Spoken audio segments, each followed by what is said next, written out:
أعوذ بالله من الشيطان الرجيم.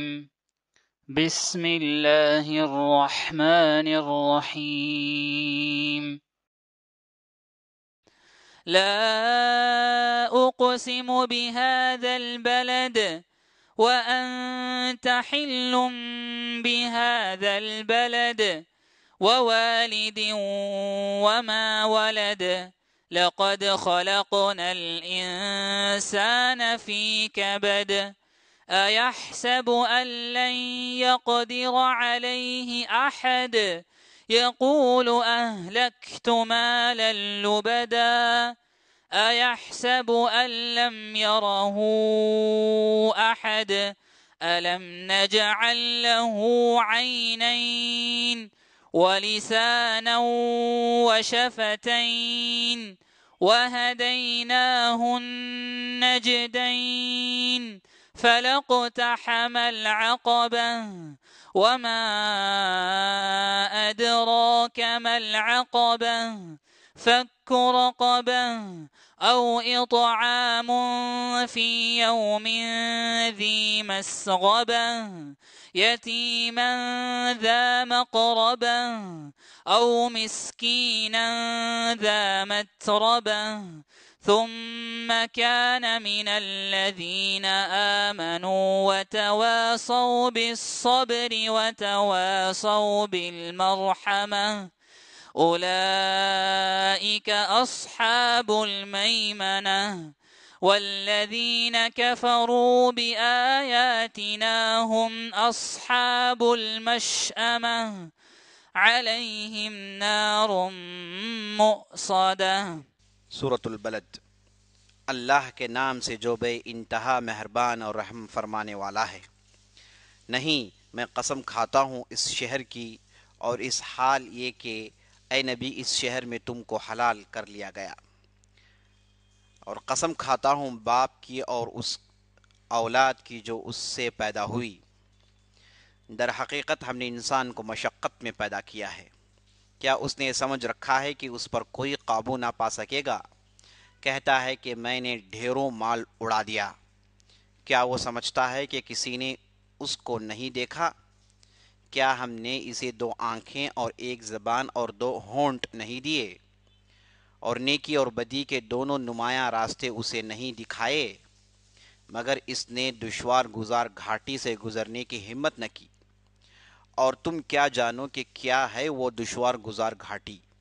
کسی گردن کو غلامی سے چھڑانا، یا فاقہ کے دن کسی قریبی یتیم یا خاک نشین مسکین کو کھانا کھلانا، پھر اس کے ساتھ یہ کہ آدمی ان لوگوں میں شامل ہو جو ایمان لائے اور جنہوں نے ایک دوسرے کو صبر اور خلق خدا پر رحم کی تلقین کی۔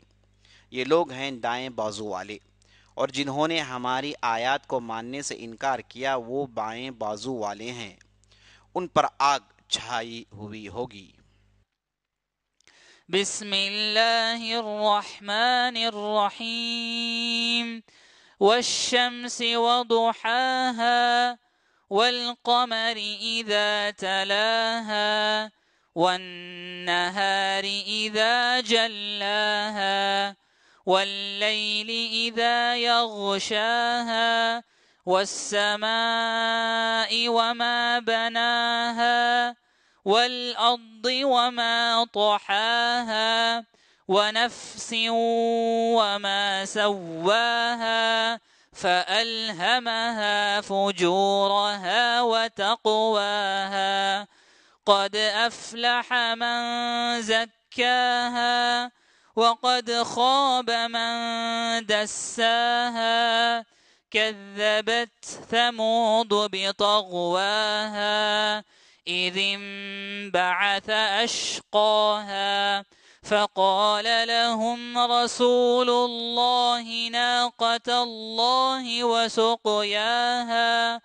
فكذبوه فعقروها فدمدم عليهم ربهم بذنبهم فسواها ولا يخاف عقباها۔ سورۃ الشمس۔ اللہ کے نام سے جو بے انتہا مہربان اور رحم فرمانے والا ہے۔ سورج اور اس کی دھوپ کی قسم، اور چاند کی قسم جبکہ وہ اس کے پیچھے آتا ہے، اور دن کی قسم جبکہ وہ سورج کو نمایاں کر دیتا ہے، اور رات کی قسم جبکہ وہ سورج کو ڈھانک لیتی ہے، اور آسمان کی اور اس ذات کی قسم جس نے اسے قائم کیا، اور زمین کی اور اس ذات کی قسم جس نے اسے بچھایا، اور نفس انسانی کی اور اس ذات کی قسم جس نے اسے ہموار کیا، پھر اس کی بدی اور اس کی پرہیزگاری اس پر الہام کر دی۔ یقیناً فلاح پا گیا وہ جس نے نفس کا تزکیہ کیا، اور نامراد ہوا وہ جس نے اس کو دبایا۔ ثمود نے اپنی سرکشی کی بنا پر جھٹلایا۔ جب اس قوم کا سب سے زیادہ شقی آدمی پھپر کر اٹھا تو اللہ کے رسول نے ان لوگوں سے کہا کہ خبردار، اللہ کی اونٹنی کو ہاتھ نہ لگانا اور اس کے پانی پینے میں مانے نہ ہونا۔ مگر انہوں نے اس کی بات کو چھوڑا اور اونٹنی کو مار ڈالا۔ آخرکار ان کے گناہ کی پاداش میں ان کے رب نے ان پر ایسی آفت توڑی کہ ایک ساتھ سب کو پیوند خاک کر دیا۔ اسے اپنے اس فعل کے کسی برے نتیجے کا کوئی خوف نہیں ہے۔ السلام علیکم ورحمۃ اللہ وبرکاتہ۔ ان المحمود هو اللہ جل جلالہ والمصلى والمسلم علیہ هو النبی وآلہ، اما بعد فقال اللہ تبارک وتعالى لا اقسم بهذا البلد وانت حل بهذا البلد ووالد وما ولد الى آخر السورہ۔ پیارے ساتھیوں، ماؤں بہنوں اور خواتین اسلام، اللہ رب العزت کی بارگاہ میں ہم دعا کرتے ہیں کہ اللہ رب العزت ہماری رمضان کی محنتوں کو قبول فرمائے اور ہمیں جنات میں بلند مقامات عطا کریں، آمین یا رب العالمین۔ ابھی آپ نے اس سورہ اور اس کا ترجمہ سنا۔ اب چلیے اسی سورت کی تشریح و تفسیر کی طرف آگے بڑھتے ہیں۔ اس سورہ کا نام ہے سورۃ البلد۔ سورۃ البلد، بلد کا معنی ہے بستی، یہاں پر البلد سے مراد مکہ شہر ہے۔ تو بسم اللہ الرحمن الرحیم، یہ سورت مکی ہے، اگرچہ کہ بعض لوگوں نے اختلاف کا اظہار کیا، لیکن اتفاقاً ہمیں کہہ سکتے ہیں کہ سورت مکی ہے۔ بسم اللہ الرحمن الرحیم، لا اقسم بهذا البلد، میں قسم کھاتا ہوں اس مکہ شہر کی۔ ہم جانتے ہیں اللہ سبحانہ وتعالیٰ کے یہاں قسم ایک بہت بڑی اہمیت والی چیز ہے۔ اللہ رب العزت کسی بھی اہمیت والی چیز کو بتانے سے پہلے قسم اٹھا کر قرآن میں کئی جگہ جا بجا بتا چکے ہیں، چونکہ عربی اسلوب ہے۔ عرب کے یہاں قسم اٹھا کر اپنی بات کی تاکید پیدا کرنا، یہ ان کے یہاں ایک خاص اسلوب ہے جو دوسرے زبانوں میں ہم نہیں پاتے۔ دوسرے زبانوں میں یہ چیز موجود نہیں ہے، یہ ہم صرف عربوں کے اندر پاتے ہیں، اور قرآن کے اندر یہ اسلوب بہت ہی بہترین انداز سے اجاگر کر دیا گیا ہے۔ وَأَنْتَ حِلٌّ بِهَذَا الْبَلَدِ وَأَنْتَ حِلٌّ بِهَذَا الْبَلَدِ، اور یہ کہا گیا ہے کہ اللہ کی قسم ہے، یہ کہا گیا ہے کہ اللہ قسم اٹھا رہا ہے اس مبارک شہر مکہ کی۔ وَأَنْتَ حِلٌّ بِهَذَا الْبَلَدِ، اور یہ کہا گیا ہے کہ یہ شہر کی خوبی اس وجہ سے ہے کہ اس شہر میں آپ ہیں، اس شہر میں آپ ہیں۔ انت حلن، حلن کی تفسیر میں اہل تفسیر نے دو رائوں کا اظہار کیا، یعنی دو قول اپنے بتائے۔ پہلا یہ کہ حلن سے مراد انت حالن، آپ اس بستی میں ہیں۔ اللہ اس بستی کی قسم اٹھا رہا ہے جبکہ آپ اس بستی میں موجود ہیں، آپ اس بستی میں ہیں، حالن ایک معنی۔ دوسرا معنی یہ ہے کہ اللہ اس بستی کی قسم اٹھا رہا ہے جبکہ آپ کے لیے اس بستی کو حلال قرار دیا گیا۔ تو آپ اس بستی میں رہتے ہیں تو بات معنی واضح ہے کہ آپ اس بستی کے باشندے ہیں، یہاں پر آپ رہتے ہیں، آپ کا پورا خاندان یہیں پر رہتا ہے، قریش پورا مکے کا ہی ہے، ایک معنی ہے۔ یعنی قسم اٹھانے کی وجہ یہ ہے کہ آپ اس بستی میں رہتے ہیں، ایک معنی۔ دوسرا معنی یہ کہ یہ بستی آپ کے لیے حلال قرار دی گئی۔ عزیز دوستو، ہم جانتے ہیں مکہ، اس کے اندر حرم ہے اور اس کے اندر المسجد الحرام ہے۔ یہ جو حرم ہے مکے کے اندر، یہ اسے حرم اس لیے کہتے ہیں کہ بہت ساری حلال چیزیں یہاں پر حرام ہو جاتی ہیں، خاص طور پر خون بہانا، کسی کا خون بہانا یہاں پر بالکل جائز نہیں، اسلام نے اسے حرام قرار دیا۔ تو جو بھی حرم میں آ جاتا ہے وہ محفوظ ہو جاتا ہے، کوئی آدمی اس پر ہاتھ اٹھا نہیں سکتا، کوئی آدمی اس پر حملہ نہیں کر سکتا۔ حرم کی ہر چیز مامون ہے، یہاں تک کہ یہاں کے جانوروں کے لیے بھی جائز نہیں کہ انہیں بھگایا جائے، انہیں اڑایا جائے۔ یہاں کے جھاڑوں کو بھی کاٹنا جائز نہیں ہے، لا یشاق شوکتھا، یہاں کے جھاڑوں کو بھی کاٹنا جائز نہیں ہے۔ البتہ آپ کے راستے میں کوئی جھاڑ نکل آیا، آپ نے اسے کاٹ دیا تو الگ معاملہ ہے۔ تو یہاں کے جھاڑوں کو، یہاں کے پودوں کو، یہاں کے جانوروں کو تکلیف دینا جائز نہیں ہے، یہی معنی ہے اس کا، حرم کا۔ تو یہ جو حرم ہے یہاں پر خاص طور پر خون بہانا بالکل جائز نہیں ہے، لیکن آپ صلی اللہ علیہ وسلم کے تعلق سے اس حدیث میں، اس آیت کے اندر یہ کہا گیا ہے کہ آپ کے لیے یہ حلال ہے، یعنی اس کے اندر یہ پیشن گوئی ہے کہ آنے والی ایام میں، جیسے میں نے آپ کو بتایا کہ یہ سورت مکی ہے، تو آپ صلی اللہ علیہ وسلم کے لیے جب فتح مکہ کا واقعہ پیش آیا تو اس کے موقع پر چند گھنٹوں کے لیے اللہ نے آپ کے لیے زمین کو حلال قرار دیا، تو آپ کے جو دشمن تھے ان کا خون بہایا گیا تھا مکے کے اندر۔ تو یہ جو ہے صرف نبی صلی اللہ علیہ وسلم کی خوبی تھی، خصوصیت تھی، اور یہ بھی چند پہر کے لیے اللہ نے کیا تھا۔ تو یہ جو مدینہ میں جو واقعہ پیش آنے والا تھا اس کی پیشن گوئی اس آیت کے اندر مکے میں ہی کر دی گئی۔ تو ایک معنی ہے، تو دو معنی ہیں، ایک آپ رہتے ہیں، دوسرا معنی آپ کے لیے زمین حلال کر دی گئی، یعنی حلال کر دی جائے گی آنے والے فیوچر میں، مستقبل میں، اس دن جب فتح مکہ ہوگا۔ تو یہاں پر فتح مکہ کی بھی خوشخبری، اور چند پہروں کے لیے مکہ جیسے حرام شہر جس میں خون بہانا جائز نہیں، وہ شہر آپ کے لیے حلال قرار دیا جائے گا۔ یہ معنی ہے عزیز دوستو، وَأَنْتَ حِلٌّ بِهَذَا الْبَلَدِ وَوَالِدٍ وَمَا وَلَدَ، اور ہر والد اور ہر مولود پر اللہ قسم اٹھا رہا ہے، ہر والد، ہر جننے والے اور ہر جنے ہوئے پر۔ یہ بہت بڑا کانسیپٹ ہے جس کے اوپر قسم اٹھایا گیا ہے، ہر چیز جنی جاتی ہے اور ہر چیز جنی ہوئی ہے سوائے اللہ کے۔ تو اللہ سبحانہ وتعالیٰ نے جننے والے اور جسے جنا گیا دونوں پر اللہ سبحانہ وتعالیٰ قسم اٹھاتا ہے، تاکہ آپ کو معلوم ہو جائے کہ یہ جو چرخہ ہے جننے کا، یہ کوئی معمولی چیز نہیں ہے۔ لقد خلقنا الانسان فی کبد، تحقیق کہ ہم نے انسان کو مشقت میں پیدا کیا، دقت میں پیدا کیا، تکلیف میں پیدا کیا، یعنی یہ فیصلہ کن چیز ہے کہ انسان کو تکلیف آئے گی، انسان تکالیف جھیلنے کے لیے بنایا گیا، دنیا میں اس کی زندگی میں نشیب و فراز ہوں گے، اسے دقتیں آئیں گی، وہ مشقت جھیلے گا۔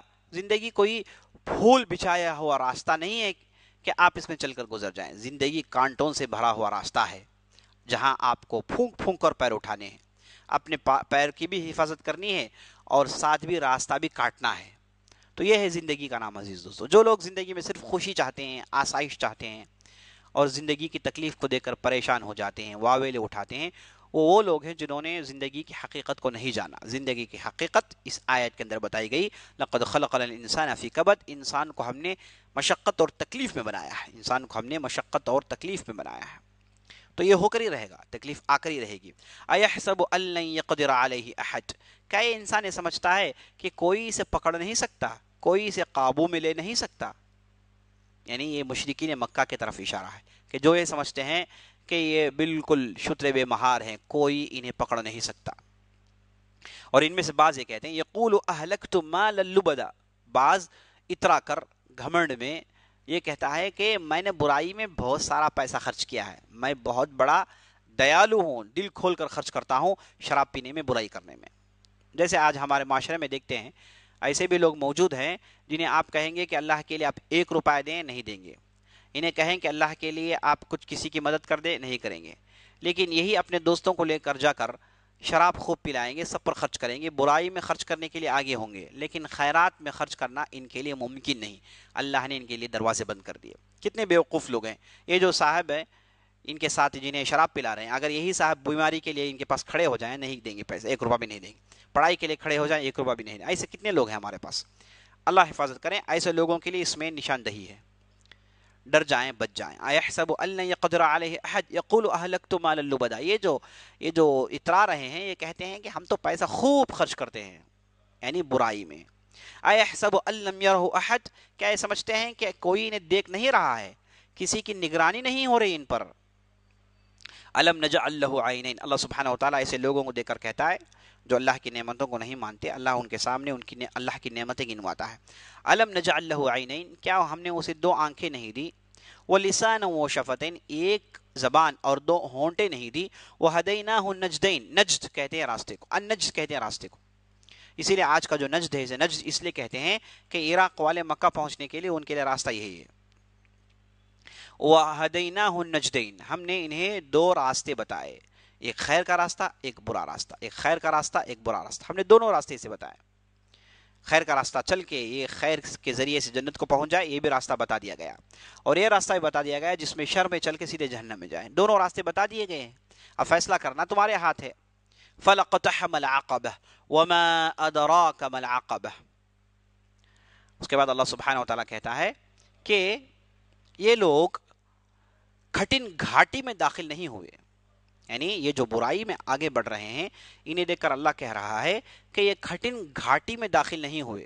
یعنی کھٹن گھاٹی، یعنی عقبہ کہتے ہیں گھاٹی کو جو بڑی کھٹن ہو، پتھر ہوں، اس میں گھڈے ہوں، چلنا مشکل ہو، اسے کہتے ہیں۔ یہ لوگ وہ ہیں جو گھاٹی میں داخل نہیں ہوئے۔ وَمَا أَدْرَاكَ مَا الْعَقَبَةُ، اے نبی صلی اللہ علیہ وسلم آپ کیا جانتے ہیں یہ کھٹن گھاٹی کیا ہے؟ یہ کھٹن گھاٹی کیا ہے؟ یعنی یہ ان لوگوں کو دیکھ کر کہا گیا جو برائی میں ڈوبے ہوئے ہیں، اور اس سے پہلے انسان کی زندگی مشقت والی زندگی ہے، اس کے طرف اشارہ ہے۔ یعنی برائی کرنا تو آسان ہے انسان کے لیے، نیکی کرنا اس کے لیے کافی مشکل ہے۔ وہ اپنے نفس کو دبانا پڑتا ہے، اپنے پیسوں کو روکے رکھنا پڑتا ہے، اور دل کو بدلنا پڑتا ہے، یہ اس کے لیے مشکل ہے۔ تو یہ جو مشکل ترین چیز ہے اسے یہاں پر گھاٹی کہا گیا ہے۔ تو یہ جو گھاٹی ہے، کہا گیا کہ یہ وہ لوگ ہیں، یعنی برے لوگ وہ لوگ ہیں جو گھاٹی میں داخل نہیں ہوئے۔ اچھا، یہ کھٹن گھاٹی کیا ہے؟ تین عملوں کا ذکر ہے۔ فک رقبہ، ایک دوسرے قرات ہے فک رقبتن، فعل یہاں پر مضاف مضاف الیہ ہے، ایک دوسرے قرات میں فک رقبتن، فک یفک فکن، تو فعل کا اشارہ ہے ادھر، یعنی جس نے، رقبہ کہتے ہیں گردن کو، فک کہتے ہیں رہا کرنے کو۔ یعنی کھٹن گھاٹی کیا ہے؟ اس نے غلامی سے کسی کو رہا نہیں کیا، پیسے خرچ کر کے غلامی سے کسی کو رہا نہیں کیا، یعنی پیسے خرچے، چونکہ حرام میں پیسے خرچ کرتے تھے، اللہ نے انہیں کہا کہ تمہارے لیے حلال میں پیسے کرنا مشکل، خرچ کرنا مشکل ہے، یہ کھٹن گھاٹی ہے۔ اور کھٹن گھاٹی کیا ہے؟ غلاموں کو رہا کرنا، اس کے لیے پیسے چاہیے، پیسے خرچ کریں، غلاموں کو رہا کریں، بڑا نیک عمل ہے۔ او یطعام فی یوم ذی مسغبہ، اور کسی بھی ایک بھوک کے دن، کسی بھی جب سکھاڑ آیا ہو، قحط سالی آئی ہو، ایسے موقع پر بھوکوں کو کھانا کھلانا، ایسے موقع پر بھوکوں کو کھانا کھلانا، یہ کام تم نہیں کرتے۔ یتیم ذا مقربہ، اور ایسا یتیم جو تمہارا رشتہ دار ہو، اس کا بھی تم خیال نہیں کرتے، اسے بھی تم نہیں کھلاتے، اسے بھی تم نہیں پلاتے، اس کا بھی خیال نہیں کرتے، پیٹ نہیں بھرتے بھوکوں کا۔ اور مسکین ذا متربہ، اور ایسا مسکین جو بالکل خاک نشین ہو گیا ہو، بالکل خاک میں لگ گیا ہو، بھوکماری کی وجہ سے، غریبی کی وجہ سے، فقر و فاقہ کی وجہ سے بالکل ریت کا ریت ہو گیا، ایسا فقیر، اسے بھی تم لوگ نہیں دیکھتے۔ پیسے غیر ضروری خرچ کرتے ہو، لیکن ایسی نیک جگہوں پر خرچ کرنا تمہارے لیے کھٹن ہے، تمہارے لیے کھٹن گھاٹی کے مانند ہے، لیکن اگر کر لوگے تو بڑے اچھے بن جاؤ گے، کر لوگے تو بہت اچھے بن جاؤ گے۔ او مسکینا ذا متربہ ثم كان من الذين آمنوا وتواصوا بالصبر وتواصوا بالمرحمہ، اور یہ خرچ کرنے کے بعد یہ ایمان والوں میں شامل نہیں ہوتے، تواصی بالصبر، آپس میں صبر کی تلقین کرنا یہ نہیں کرتے، اور تواصی بالمرحمہ، آپس میں رحم کرنا، اس کی بھی وصیت نہیں کرتے، یعنی ایمان نہیں لاتے، صبر کی تلقین نہیں کرتے، اور رحم کی تلقین نہیں کرتے۔ یہ تین اچھے عمل کرنے کے بعد یہ کام کر لیں گے، اولئک اصحاب المیمنہ، یہ وہ لوگ ہیں جنہیں آپ دائیں بازو والے کہہ سکتے ہیں، یہ وہ لوگ ہیں قیامت کے دن دائیں بازو والوں میں ہوں گے، اصحاب المیمنہ میں ہوں گے۔ یہ نیک عمل کرنے کے بعد ایمان لائے اور صبر کی تلقین کی آپس میں، اور اس کے بعد رحم کی تلقین کی، یہ کر لیں گے تو یہ نیک ہو جائیں گے۔ یہ وہ لوگ نہیں جو بے تحاشا غیر ضروری خرچ کرتے ہیں، یہ وہ لوگ نہیں جو اللہ کی قدر نہیں رکھتے، اللہ نے جو بنایا ہے اس کی قدر نہیں کرتے، یہ وہ لوگ نہیں ہیں، یہ دائیں بازو والے ہیں، یہ ایمان والے ہیں۔ تو ایمان والوں کا ذکر آیا۔ اس کے بعد عزیزوں سے کہا گیا والذین کفروا بآیاتنا ہم اصحاب المشأمہ، اور جو لوگ کفر کرتے ہیں میرے آیات سے وہ ہیں بائیں بازو والے، یعنی اس پر عمل نہیں کرتے، اچھائی پر عمل نہیں کرتے، اچھائی ان کے دل میں نہیں چڑھتی، یہ بائیں بازو والے ہیں۔ علیہم نار مؤصدہ، اور ان پر جہنم کی آگ کو رکھ کر انہیں ڈھانک دیا جائے گا، جہنم کی آگ سے انہیں ڈھانک دیا جائے گا، یعنی گڈھوں میں ڈال کر ان کے اوپر جہنم کی آگ ڈال کر انہیں ڈھانک دیا جائے گا، نعوذ باللہ، نسأل اللہ السلامۃ والعافیہ۔ تو یہاں پر یہ سورت کا اختتام ہو رہا ہے عزیز دوستو۔ اس کے بعد سورۃ الشمس،